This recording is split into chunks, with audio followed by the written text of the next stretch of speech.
Hola, muy buenos días. Estimadas y estimados alumnos, vamos a dar inicio a nuestra sesión de filosofía de la educación. Para esto, me voy a apoyar de la presentación que estoy compartiendo ahora. Así que vamos a dar inicio a nuestra sesión del día de hoy. Muy bien, algo importante y lo primero con lo que quiero iniciar es con centrar un tanto la característica de qué es o de qué implica la filosofía. Esto simplemente para contextualizar en dónde estamos, porque, bueno, de alguna manera podemos deducir un tanto hacia dónde se acerca esta actividad, qué es lo que busca, qué es lo que quiere esta actividad, pero en sentido estricto, pues en la guía no nos centramos como tal solo en el aspecto filosófico. Evidentemente que eso tiene sentido porque estamos hablando de filosofía de la educación. Entonces vamos contextualizando esta parte para posteriormente centrarnos ya en lo que implica la disciplina en cuanto tal. Bien, antes de pensar una disciplina filosófica, como puede ser la filosofía de la educación, la filosofía de la ciencia, la filosofía del lenguaje, es importante que nosotros notemos en sí mismo qué es o en qué consiste la actividad filosófica. Pues bien, uno de los rasgos y características principales de la filosofía es que esta actividad, este oficio del pensamiento, de la reflexión, se encarga de hacer preguntas, ¿vale? Y una de las principales preguntas en sí mismas es, ¿qué es la filosofía?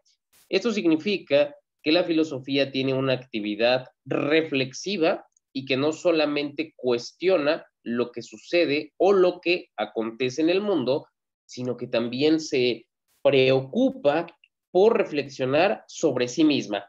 Esto no es otra cosa sino coherencia, es un criterio de coherencia, de así como se va y se cuestionan otros procesos, otras actividades, pues a mi vez voy a cuestionar en sí mismo lo que yo hago, lo que yo soy. Entonces, preguntarnos a la vez qué es la filosofía, pues ya es estar en un ambiente filosófico, es decir, ya tener una actitud, una predisposición filosófica para el cuestionamiento, pero sobre todo para el pensamiento, para la reflexión. La filosofía se encarga de hacer preguntas, pero también ofrece respuestas. Esto es algo que debemos notar. Efectivamente, lo más esencial de la filosofía es su cuestionamiento, su pregunta, su poner en suspenso algo que ya se dé por hecho, algo que ya se dé por sustentado, para cuestionarlo, ¿vale? De manera que pues el cuestionamiento también le es constitutivo, pero a diferencia de otras áreas del conocimiento como podría ser la ciencia, la filosofía, reitero, no se limita solo a preguntar, sino que también nos ofrece la posibilidad y se arriesga con algunas respuestas. Muchas de esas respuestas a lo largo de la historia han sido cuestionadas, pero también tiene esa intención la filosofía. Bueno, preguntarse por sí misma implica una constante indagación, una indagación desde luego que no es estática, sino que se ha visto influida por el devenir histórico. Lo que hoy se entiende por filosofía no es lo mismo que se entendía hace 2500 años, en el siglo XVII, XVIII, XIX, etcétera, sino que ha tenido sus matices. Podríamos decir que lo más fundamental se mantiene, pero por cuestiones de contexto, por los problemas mismos que son los más acuciantes para determinadas realidades, digamos que se puede ir matizando. Un ejemplo de esto es que las disciplinas filosóficas no siempre han sido las mismas. La filosofía de la educación va a tardar hasta entre el siglo XVIII y el siglo XIX en constituirse como tal. Esto significa, pues, que dependiendo de las necesidades humanas que vayamos presentando, asimismo la filosofía, pues también se va actualizando para poder dar respuesta a esos problemas en los que nosotros nos encontramos. La filosofía se ha aclarado a sí misma desde varias y diversas perspectivas que propiamente se conocen como disciplinas filosóficas. Entonces aquí ya podremos ir anotando una cuestión. Estas disciplinas filosóficas diríamos que son la segmentación o las divisiones en las que la filosofía se va especializando. Esto no es una cuestión ajena, por ejemplo, a las ciencias. Las ciencias también se subdividen, por ejemplo, de la geografía. Existe la geografía social, pero también existe la geografía física. Si pensamos en la química, química orgánica, química inorgánico, entre otros tantos ejemplos. Bueno, la filosofía a sí misma también se va segmentando.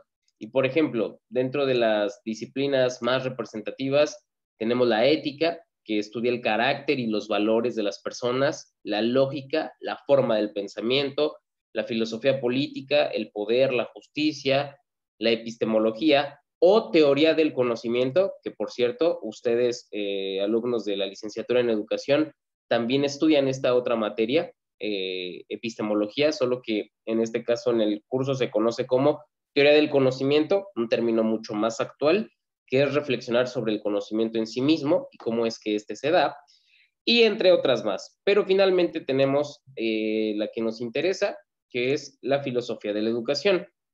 Esta disciplina, bueno, es la reflexión sobre el hacer educativo, sobre el aprendizaje, el educando, los procesos. Aquí debemos notar algo muy interesante, algo, pues que vamos a decirlo así, es una cuestión fundamental. La filosofía no nos dice cómo tiene que ser el proceso de enseñanza o cómo tiene que ser el proceso de aprendizaje. La filosofía no se va a encargar de crear los modelos en cuanto tal, modelos educativos, digamos que hasta ahí no llega su jurisdicción, no alcanza esa parte. A la filosofía lo que le interesa es pensar lo que la educación en sí misma promueve.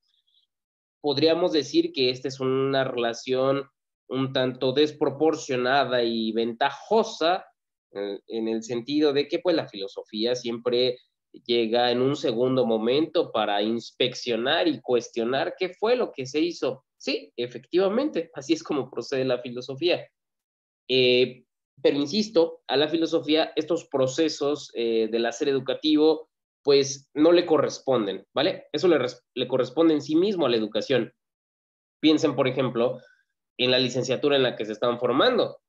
Si revisan sus otras materias, por ejemplo, programas curriculares, gestión de proyectos, etcétera, las materias propiamente de pedagogía. Bueno, pues si bien la filosofía sí que podría relacionarse con todos estos, con estas herramientas, estas propuestas, pero no dependen de la filosofía. No es la filosofía las que las forja, las fragua, no, sino que es pues otra área, vamos a decirlo de esta forma, otra cuestión. En ese sentido, la filosofía siempre va a ser crítica de la educación, pero esto no debemos nosotros tomarlo en un sentido negativo. Por ejemplo, uno de los últimos productos, si no me equivoco, es el producto 14, sí, si no me equivoco, el producto 14, donde se les dice a ustedes que, bueno, posterior a una lectura, reflexionen cuál es la relación que tiene la filosofía con la familia, con la iglesia y con el Estado, ¿vale? ¿Cuál es la relación que va de estas cuestiones de educación con estas instituciones? Y bueno, pues ahí perdón, es la escuela. Y ahí podríamos decir, bueno, pues efectivamente, estas otras instituciones siempre han influido en cómo se hace y cómo se enseña los conocimientos, cómo se hace la educación. Si pensamos tan solo en nuestro país, pues es innegable que la familia tiene un papel preponderante para la formación y para la confección de estos conocimientos. Evidentemente, de la familia depende en muchas ocasiones de que los conocimientos que se enseñan en la escuela, en la educación, en la formación, se acentúen o se rechacen. Si se contradicen los valores y los pilares de la familia con lo que se está diciendo en la educación, pues evidentemente que no se va a tener un éxito vamos a decirlo de esta manera, en cuanto a lo que se quiere enseñar, en cuanto a lo que se quiere formar. Eso, por ejemplo, con la familia, de manera que la familia pues es un soporte fundamental, es un soporte innegable para la educación. Pero pensemos, por ejemplo, en la iglesia. Y volviendo solamente tomando como ejemplo nuestro país. Si nosotros pensamos en la iglesia hasta el año 1900, en los años preliminares a la Revolución Mexicana, nosotros nos vamos a dar cuenta de que años atrás lo que se estaba enseñando pues tenía una gran relación con la institución iglesia. Ya sabemos que posterior a 1857, cuando se hacen las leyes de reforma, se nos dice que la iglesia ya no puede hacerse cargo de la institución educativa, evidentemente. Sin embargo, todavía durante el porfiriato fue un tanto difícil y complicado. No es tan fácil quitarse la iglesia y sobre todo pues por las cuestiones morales. Va a ser un proceso complicado de emancipación, de independencia, en este caso ya intelectual, y la iglesia va a seguir ahí tomando una perspectiva básica para qué se enseña y qué nos enseña. La independencia en cuanto tal en este sentido, pues va a llegar en el proceso prerevolucionario, posteriormente a la revolución, ya se van a instituir las universidades en cuanto tal, la Universidad Nacional de México, lo que actualmente es la UNAM, y todo lo que ya se va a comenzar a enseñar, ahora sí, ya no lleva estos dejos religiosos. Pero pensemos antes del proceso de reforma, antes de 1857, lo que se enseñaba era lo que decía la institución iglesia. ¿Sería lo más positivo? ¿No sería lo mejor? Bueno, eso no se cuestionaba porque era pues lo que la iglesia estaba señalando, era lo que estaba indicando. Ahora, pensemos ahora con el Estado. Del Estado depende cómo va y cómo es, cómo se forja la educación. Del Estado depende de estas cuestiones. Es decir, el Estado dice qué se va a enseñar y qué no se va a enseñar. Por ejemplo, pensemos lo siguiente. Si se hace una reforma a la educación y ya no se quieren enseñar las ciencias sociales en un nivel de educación básica, el Estado puede tener ese poder. El Estado dice, yo dispongo que se enseñen materias instrumentales, que se enseñen ciencias básicas, materias instrumentales para poder tener conocimientos operativos y rápidamente tener técnicos que generen materia prima rápida para el país. No nos interesa gente reflexiva, eso no produce, eso no genera empleos. Necesitamos gente que rápidamente se ponga a trabajar, que transforme el mundo. Bueno, el papel de la filosofía de la educación con estas instituciones, con el Estado, con la iglesia y con la familia, no es otra, sino ponerles un límite y sobre todo ser críticos, muy críticos. Y si el Estado quiere acabar con estos elementos y pretende convertir a las personas ya no ya no pretender hacer de la educación una formación humana, sino convertirlos en técnicos para que se pongan rápidamente a procesar materia y de esta forma generen capital, Producto Interno Bruto, etcétera, etcétera, pues ahí la filosofía de la educación tiene el papel de limitar a las instituciones y recordarles cuál es lo esencial del hacer educativo, que es formar personas, formar humanos.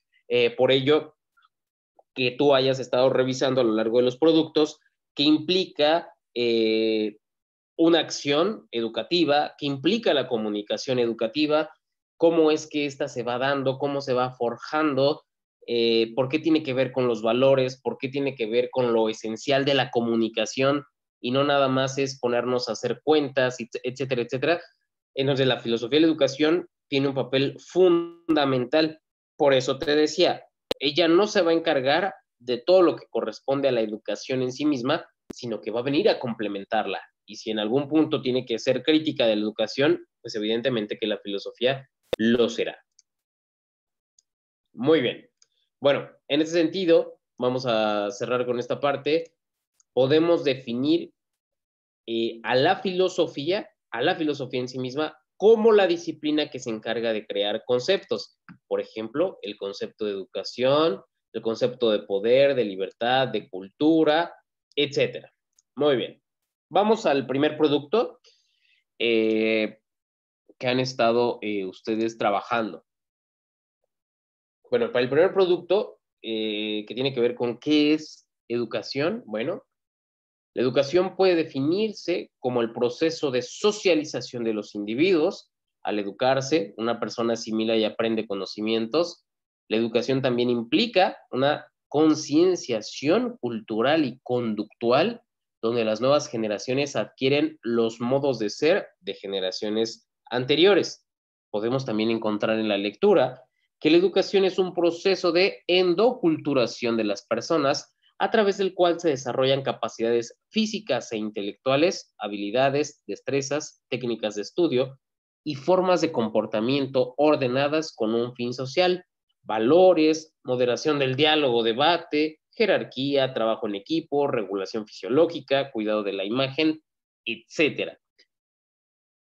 En este sentido, de qué es educación y qué implica y si sobre todo, si es una necesidad, si la educación la podemos entender o la debemos entender como una necesidad, pues la respuesta es evidentemente, es una afirmación, sí, la necesidad es una educación de personas. O sea, este es el asunto, esto es lo que no podemos olvidar.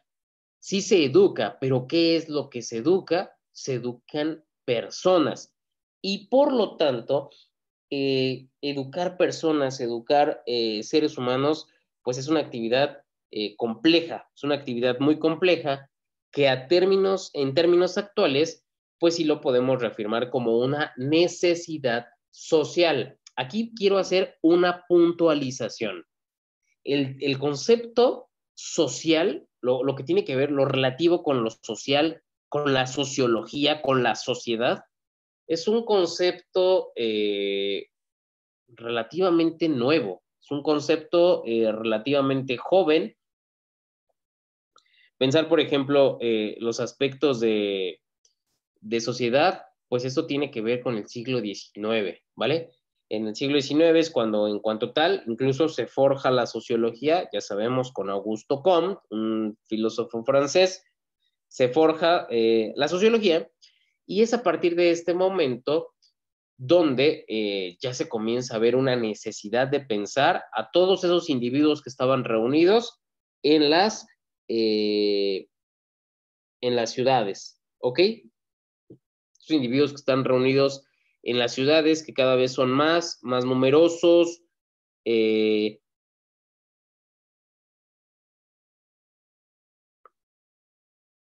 este sentido, bueno, es que debemos de pensar estos aspectos. Ahora, fíjense muy bien. Esto fue en el siglo XIX, cuando se reflexiona sobre esa acumulación de personas en lo que ahora se conoce como las grandes urbes, las grandes ciudades. Vale. Podemos regresarnos 2 siglos antes y en el siglo XVII podemos ubicar el concepto de sociedad civil. El concepto de sociedad civil pues era esta puesta en marcha por aquello que era una formación, una organización, pero que no tenía que ver con el gobierno, sino que tenía que ver más con el aspecto de los ciudadanos. Bueno, pensemos lo siguiente. Nosotros podemos distinguir estos aspectos, desde luego, aspectos un tanto más básicos, fundamentales, pero a día de hoy, esta cuestión de la socialización, evidentemente, es una cuestión, es un problema, porque parece que esto ya no se da de manera natural. En algún punto se llegó a pensar, pues, que la cuestión social es algo que se va generando, por necesidad y tal cosa, pero hoy en día es cuando más se tiene que repensar esta forma de organización y convivencia social. Ahora hay un concepto que hace algunos años comenzó a estar de moda, lo que se conoce como el tejido social, y muchos políticos lo utilizan para decir que el tejido social está roto. Bueno, ¿a qué se refieren con esto del tejido social? Y sobre todo, ¿qué papel tendría que ver la educación en todo ello? Sus respuestas han sido afirmativas, al menos de los productos que he revisado hasta ahora. sus respuestas han sido afirmativas y han dado sus argumentos de por qué tiene que ser así. Muchos de estos han tenido que ver con el aspecto de los valores, algunos con aspectos incluso económicos, pero finalmente es innegable que esto es una necesidad que implica un proceso de reflexión continuo.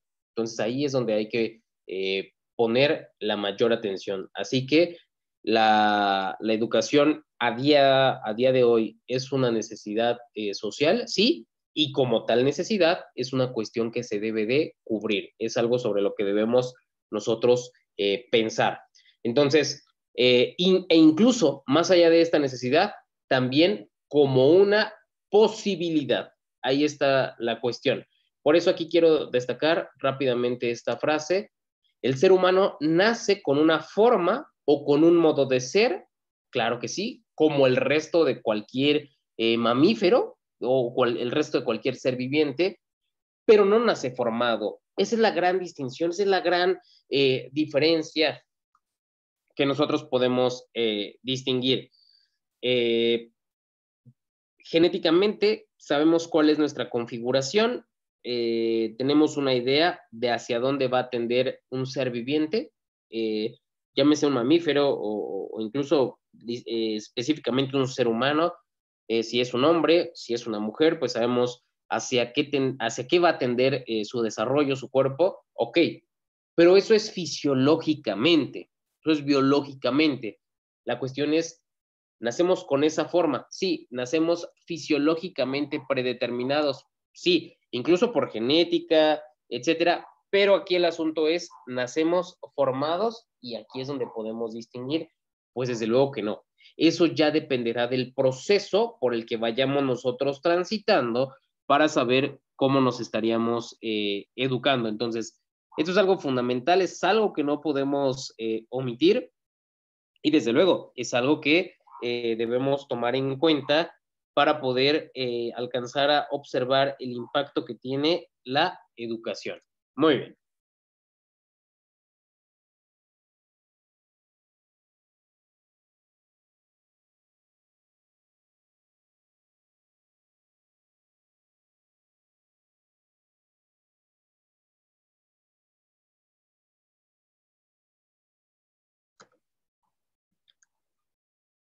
Ahora bien, quiero también enfocarnos en el aspecto de la etimología y les voy a explicar sobre todo por qué. ¿Por qué es importante reflexionar algún término etimológicamente? Y lo primero es despejar prejuicios. Cuando nosotros reflexionamos la etimología de una palabra, lo primero que debemos observar es, esto no es un conocimiento histórico.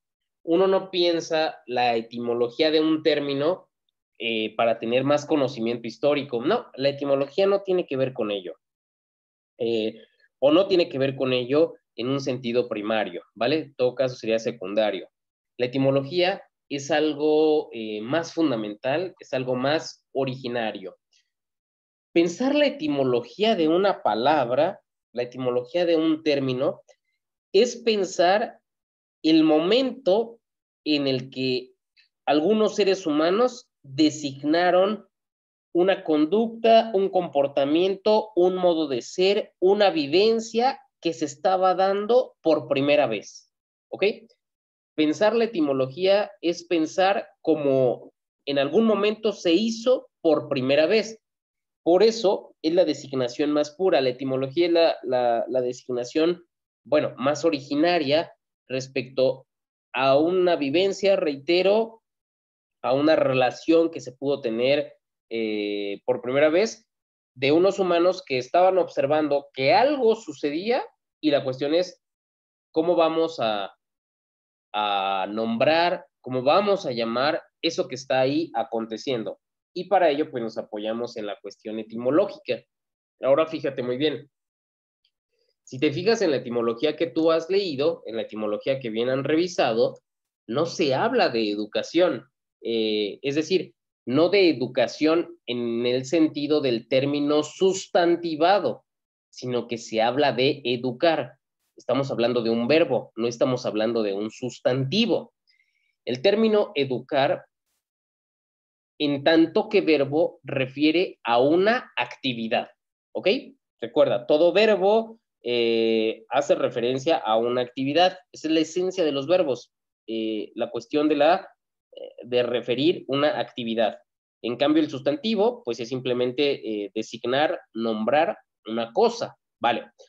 Pero entonces educar significa que no es algo estático, sino es algo que tiene un movimiento, es algo posiblemente cambiante, es algo que está en devenir, ¿vale? No es algo fijo, anquilosado, estático, no. El término educar tiene una etimología ambivalente, pues puede significar tanto de, pues puede proceder, perdón, tanto de educare como de educere, términos latinos que guardan a su vez una gran riqueza significativa. Fíjense muy bien, educare, y acá los vamos a tener. Educare significa criar, cuidar, alimentar y formar o instruir. Está emparentado con ducere, que significa conducir, y la voz pasiva significa crecer. Criar, cuidar, alimentar, formar o instruir. Fíjate muy bien. Básicamente en esto es en lo que nosotros podemos decir, se reduce la educación. ¿Qué sería la educación si no implicara una crianza, un cuidado, una alimentación, una formación, una instrucción? Si lo vemos que en este caso conducere, ¿qué sería la educación sin una conducción, sin un crecimiento? Ese es el gran compromiso de la educación y por ello es que debemos prestar gran importancia a esta actividad, que no es poca cosa. De ello depende que ese cuidado, esa alimentación, instrucción, crianza, etcétera, se den de forma correcta para posteriormente tener humanos que actúen, por ejemplo, respetando la vida. Si se pierde el respeto a la vida, pues se pierde absolutamente todo. Es decir, humanos que respeten los valores, que afiancen los valores, que vivan valores.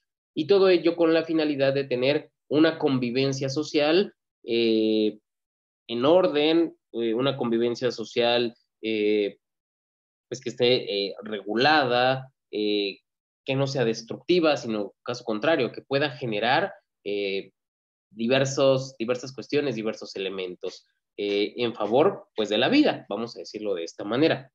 Por otro lado, está la otra etimología. Educere significa sacar o extraer, avanzar, elevar. Tal polisemia originaria, lejos de connotar ambigüedad, manifiesta la analogía lógica que expresa la pluralidad de dimensiones operativas que encierran la educación. Efectivamente, en educere también podemos encontrar que para que esas personas puedan dar lo mejor de sí, para que esas personas puedan expresar lo mejor de sí, pues también se requiere de un movimiento, este movimiento de sacar o extraer, elevar.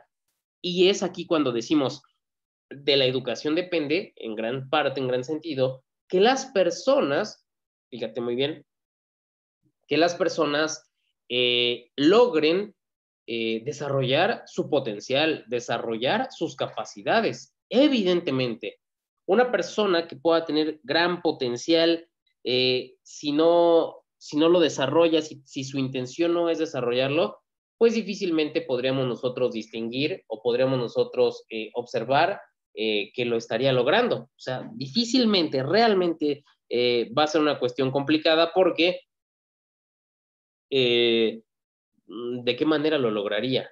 ¿Ok? Entonces, no basta que una persona tenga su potencial, porque así como requiere de una instrucción, de un cuidado, pues también hay que hacerle ver el potencial que tiene para obtenerlo de sí mismo, ¿vale? Entonces, aquí no vamos a decir que el significado de la etimología es una cuestión confusa, que tenga vaguedad, no. Es rico en precisiones y referencias conceptuales, análogamente a cómo es fecunda la profunda realidad humana que denota. Entonces, hay que observar estos elementos. La primera vez que se ha designado esta cuestión de lo que implica la educación, pues ha sido una cuestión fundamental para poder concentrarnos en estos aspectos de lo que implica educar. Hay que reflexionar sobre esto y no olvidarlo, porque si olvidamos que etimológicamente la educación implica esto, pues entonces, ¿qué sería educación? Volvemos a lo mismo. ¿Qué sería la educación si no implica la conducción de humanos? Bien.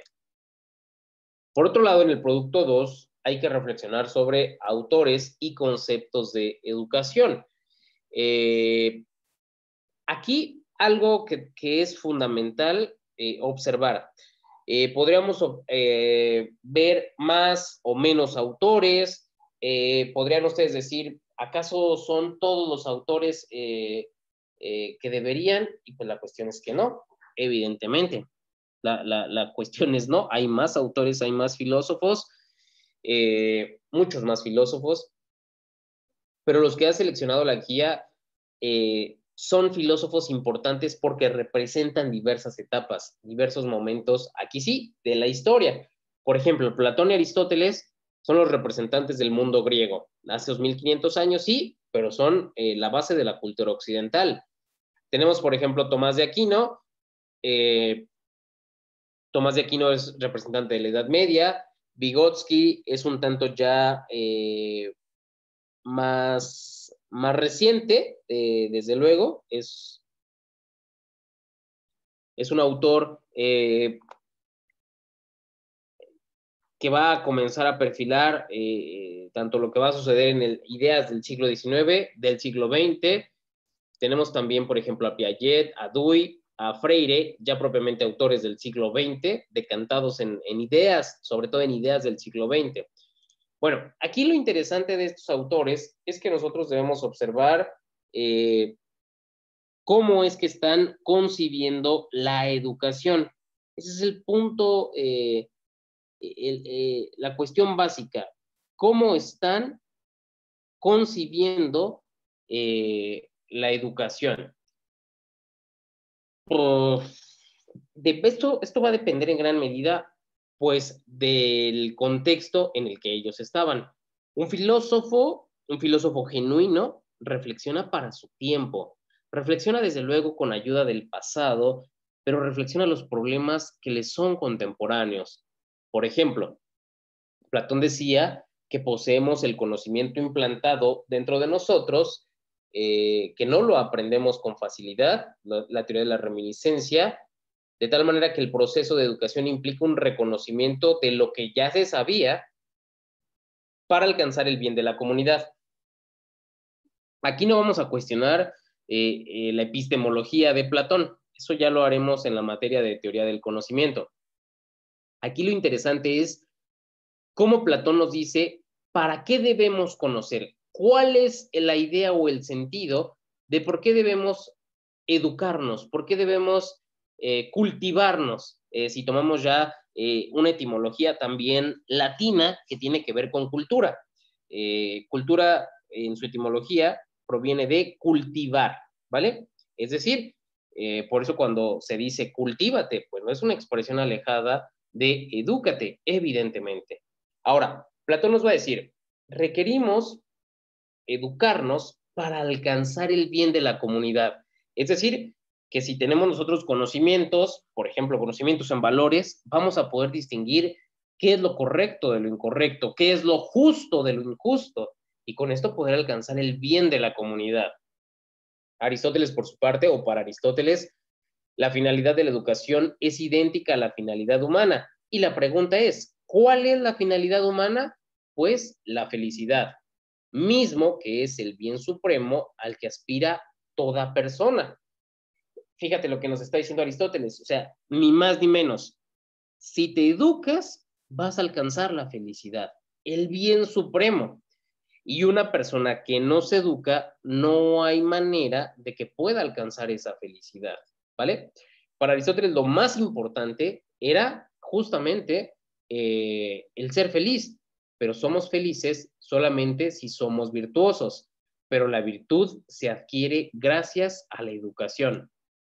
Este razonamiento de Aristóteles es un razonamiento, a mí me parece muy, muy acertado, es un razonamiento también muy coherente, porque no está sublimando la felicidad a algo inalcanzable, no está concibiendo la felicidad como algo que no podamos nosotros pues alcanzar, vamos a decirlo de esta forma, de esta manera. No, no es algo idealizado, sino al caso contrario, nos dice Aristóteles, ¿quieres ser virtuoso? Edúcate. Si te educas, de igual manera vas a poder adquirir felicidad. Y cuando seas feliz, pues evidentemente que la vida te va a ir de otra manera. Entonces, por ejemplo, aquí nosotros podemos ya observar una relación que va de la educación con la ética. La ética y la educación en el sentido aristotélico se confunden. ¿Por qué? Pues porque van de lo mismo, exactamente de lo mismo. Para Tomás de Aquino, ya hablando de la Edad Media, por supuesto, donde la iglesia era la institución más importante. La iglesia tenía más poder, incluso que esa figura monárquica de lo que sería el Estado, aunque bueno, ya sabemos que el Estado-nación como tal va a surgir hasta entre el siglo XV y XVI, pero diríamos lo que implicaría al gobierno, en este caso serían gobiernos monárquicos, que desde luego que estaban de la mano con la iglesia. La iglesia incluso tenía más poder. Bueno, para ellos, la educación no es un proceso espontáneo en la existencia, sino un proceso guiado en el doble sentido que expresa la definición, suscitado o promovido por una parte y orientado o dirigido por otra. Y aquí, por ejemplo, de Tomás de Aquino van a surgir dos figuras sobre las que ustedes tienen que hacer una reflexión en uno de los últimos, en el penúltimo producto, si mal no recuerdo. Tienen que hacer una reflexión, una lectura sobre Tomás de Aquino y pensar estos conceptos que nos va a presentar él, el educador y el educando. Es decir, ya designando que por un lado está la figura del que enseña y por otro lado está la figura de lo que sería el aprendiz, ¿vale? Sin educador no habrá educando, sin educando pues evidentemente no podríamos hablar de un educador. Uno sin otro no se pueden dar. Entonces para Tomás de Aquino la educación será una relación de binomio y de un binomio entre estas figuras. Bueno, también van a poder leer la definición de Vygotsky, pero aquí ya me quiero concentrar concretamente para que nos alcance el tiempo, en Piaget, que nos dice que educar es adaptar al niño al medio social adulto. La educación se utiliza para modelar a la gente y para transmitir valores sociales colectivos. Entonces, fíjate cómo ya nos habla Piaget de una adaptación, ¿vale? También nos habla de un modelar, es decir, si hemos aprendido de Tomás de Aquino que hay un educador, pues este educador lo que va a hacer es moldear, evidentemente forjar y moldear al niño, en este caso ya al niño, para que se vaya adaptando al medio social. Ya dependerá y fíjate, si el medio social no es el adecuado o el indicado, pues ahí ya no solo depende de la educación para que el medio social cambie, evidentemente, erróneamente se piensa que los problemas de un país se van a solucionar si se soluciona la educación, y eso es un error, no depende de la educación, también depende de la economía, también depende de la política, de las formas de gobierno, también dependerá de la sociología y lo que nos pueda decir respecto a tal sociedad, dependerá evidentemente de la ética y los valores, etcétera, a qué valores se les está dando más preponderancia, más jerarquía. Entonces, la educación hará su actividad de modelar, de enseñanza, pero no dependerá nada más de ellos, ¿vale? Me salto hasta la parte de Freire. Dewey es un filósofo estadounidense también muy, muy interesante, pero quiero destacar aquí la parte de Freire, la educación como una práctica de la libertad. Por eso te dije al inicio que estos autores se debían a su propio contexto. Freire, a diferencia de Dewey, Freire es un autor, vamos a decir, latinoamericano, o por lo menos de un pensamiento latinoamericano. Paulo Freire es un autor brasileño, fue un autor brasileño, pues ya sabemos, bueno, que Brasil es punto y aparte en Latinoamérica, pero sí podemos decir que Freire tenía un pensamiento latinoamericano. ¿Por qué? Porque para Freire se educa para ser libre, Pero ¿por qué tendríamos que educarnos para ser libres? Pues por una cuestión muy sencilla. El capitalismo, es una cosa apabullante que reduce a las personas pues a su mínima expresión. La persona, si genera riqueza, si genera capital, o por lo menos en términos actuales, si colabora para incrementar el Producto Interno Bruto, pues es una persona que tiene valor. Pero entonces Freire nos va a decir, no, la persona en sí misma ya tiene valor. No depende de si necesariamente tenga que asumir estas formas en las que se gestiona y se administra la riqueza para poder alcanzar su libertad. Por lo tanto, la educación es una libertad, pero de todas estas prácticas económicas, incluso de estas prácticas políticas, que sobre todo a países latinoamericanos, nos cuesta más trabajo vivir. Evidentemente, no es lo mismo que un país nórdico, donde finalmente si trabajas vas a adquirir un mayor sueldo, desde luego vas a adquirir un mayor sueldo, y de alguna manera podríamos decir, en ciertos puntos se tendrá la posibilidad de adquirir otras formas de vida. No, sabemos que los salarios en países latinoamericanos pues son denigrantes. Entonces aquí el asunto con Paulo Freire es, por lo menos hay que liberarnos en la mente, en el espíritu, vamos a decirlo de esta manera, para poder alcanzar esta libertad de pensamiento, esta libertad de reflexión. Y bueno, es muy interesante la reflexión que hace este autor, porque ya no está pensando en el ser humano europeo, en el ser humano norteamericano, no, sino que es justamente en el ser humano latinoamericano. Entonces, aquí el contexto va a ser pues totalmente diferente al que han trabajado los otros autores clásicos posteriores. Por ejemplo, para Freire la educación ya no será alcanzar la felicidad, como decía Aristóteles, sino alcanzar la libertad. Entonces es muy interesante cómo estos autores van presentando pues estos conceptos de educación y cómo es que la conciben. Por otro lado, en el producto 3, pues se habla de la reflexión sobre la acción humana. Se te plantean las preguntas que están acá. Aquí básicamente quiero señalar lo siguiente. Podemos nosotros distinguir ciertos conceptos. La actuación educativa, la acción humana, la actuación educativa, enseñar y aprender, y por supuesto la actividad de enseñar, que sería la docencia. Bueno, de estas preguntas, ¿por qué se considera la actividad educativa como una actuación humana? Bueno, porque no es cualquier actividad, no es una actividad no es una actividad menor, una actividad que pueda hacer pues cualquiera, no es una actividad ordinaria, vamos a precisarlo de esta manera, sino caso contrario, la actuación humana implica esta relación de maestro y alumno para poder mostrar algo, para poder enseñar algo. No es la actividad, y evidentemente sin ofender a nadie, pero por ejemplo, el que tala árboles, pues no es, el sentido es talar el árbol, cortar el árbol y se acabó. No. En la actuación humana es un auténtico relacionarse y correlacionarse con una persona diferente a nosotros. En este caso, esa actuación humana implica una relación bidireccional. Lo que yo digo y alguien escucha, pero también lo que esa persona que escucha me puede decir a mí y yo también escuchar.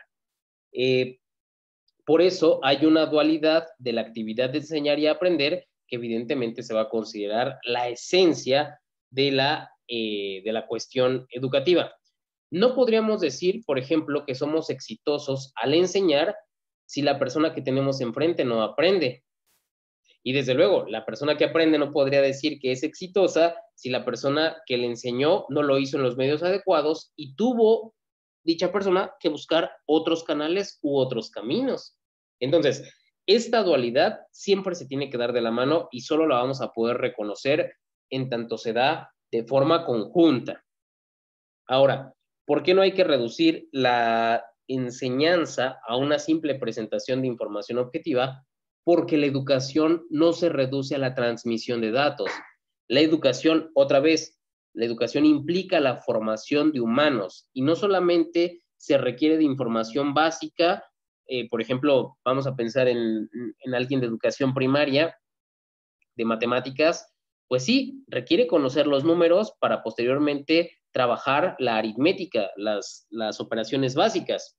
Es claro que lo necesita, pero no solamente se trata de eso la educación, sino cuál es el sentido que se le puede dar a conocer estos elementos de aritmética y qué puede hacer con ellos en la vida. Es decir, cuál es el sentido de aprender a sumar y restar. ¿Qué puedes hacer con eso? Entonces, hay que reflexionar sobre estas preguntas, todas ellas muy interesantes, y bueno, me parece que ya te he dado la pauta. La cuestión está en la acción. La acción es algo que se hace de forma consciente. La actividad es algo que se puede dar de manera mecánica, de manera irreflexiva, una y otra vez, pero no. La acción humana implica un proceso de conciencia activo, de saber exactamente qué se está haciendo. Ok, hacia el producto 4 se les pide que definan básicamente el conocimiento científico y el conocimiento filosófico. O la relación entre la ciencia y este tipo de conocimientos, pues, bueno. También se les dice o se les pide que hagan unas entrevistas, una o varias entrevistas con preguntas sencillas a personas que en su periodo de universidad haya tenido contacto con la filosofía de la educación, pues para saber qué sabe al respecto. Bueno, aquí lo voy a decir muy rápido. El conocimiento científico se encarga de explicar el mundo por medio de magnitudes, por medio de mediciones. La ciencia lo que hace es explica el mundo. ¿Qué es más grande? ¿Qué es más chico? ¿Qué es más caluroso? ¿Qué es más frío? ¿Qué es más profundo? ¿Qué es más ancho? Es decir, lo dimensiona. ¿Qué es más rápido? ¿Qué no lo es? ¿Qué es más pequeño? ¿Cómo es la vida pequeña? Vamos, básicamente la ciencia explica el mundo. ¿Por qué un volcán hace erupción? ¿Cuándo puede hacer erupción? Y tal cosa. Mientras que el conocimiento filosófico lo que hace es interpretar el mundo. No es lo mismo explicarlo, porque cuando se explica es porque se dice tal y como es. El conocimiento científico no crea nuevos mundos, no inventa mundos, se limita al que tenemos, al planeta que tenemos y nos informa de él. El conocimiento filosófico sí que puede interpretar, porque el conocimiento filosófico está abierto a otros mundos subjetivos, metafísicos, incluso religiosos, ¿vale? Esta actividad de la entrevista vale la pena que la hagas.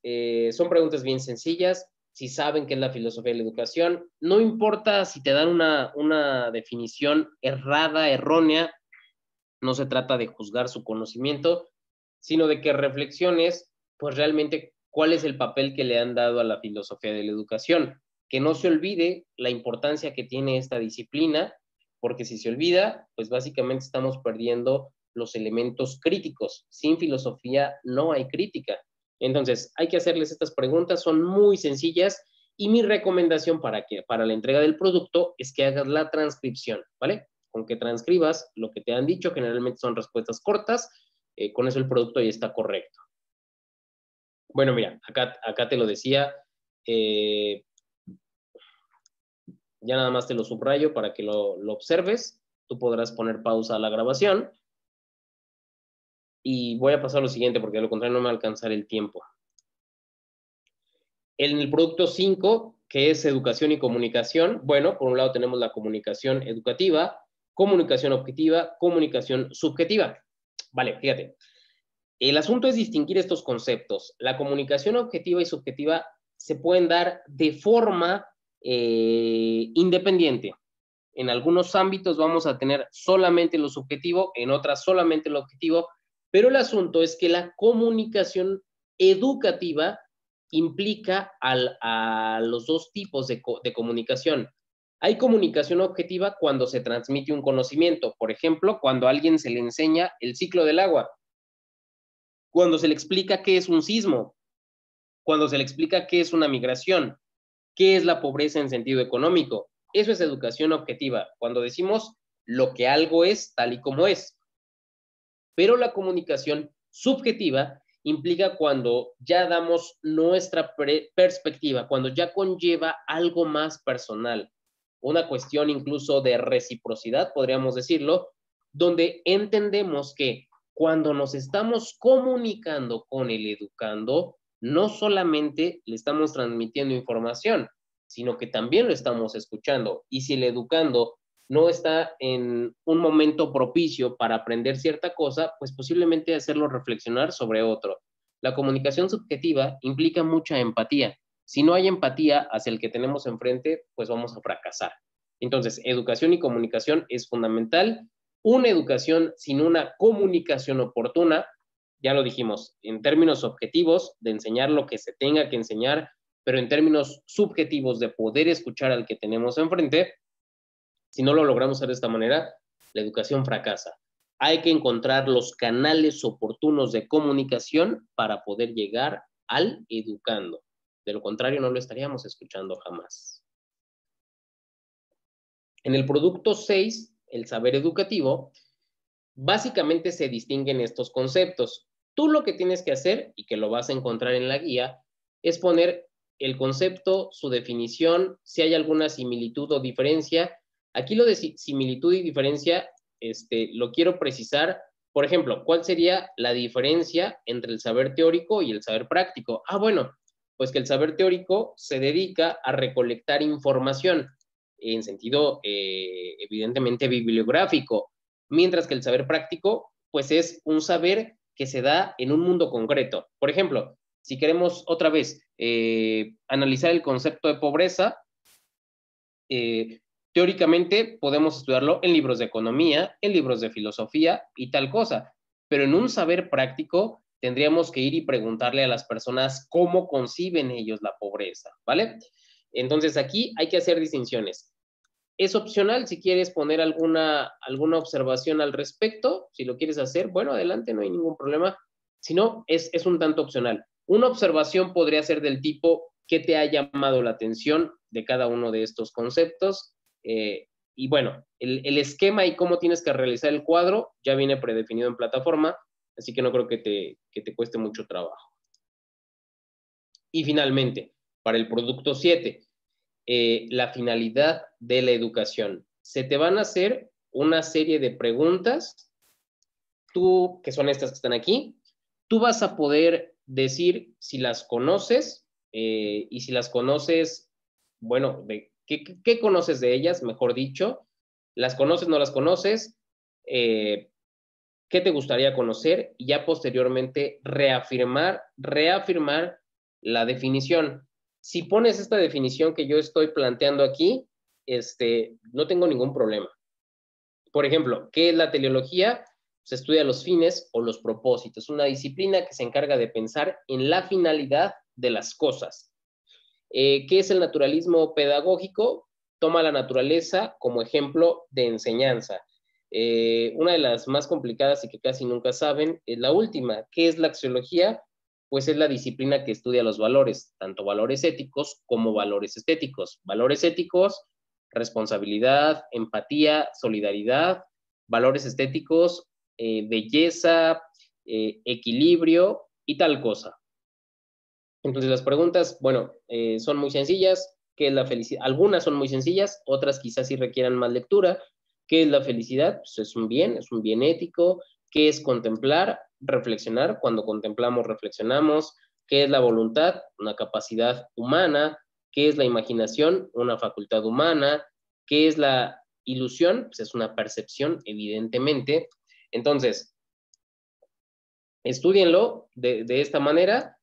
Y bueno, estamos llegando básicamente al final de nuestra sesión del día de hoy. Les agradezco mucho su tiempo. Espero que estos conceptos les ayuden a clarificar cuál es la idea y el sentido de la filosofía de la educación y sobre todo, pues, por qué es tan importante. Les agradezco mucho. A los que han estado enviando sus productos, les felicito. Llevan un muy buen trabajo. A los que todavía no han comenzado a hacer nada, pues les invito a que se den prisa porque estamos por cerrar el periodo. Bueno, que tengan un excelente fin de semana. Si están de vacaciones, pues también, que las disfruten mucho. Y cualquier cosa, seguimos en contacto por medio de la plataforma. Hasta entonces, muchas gracias.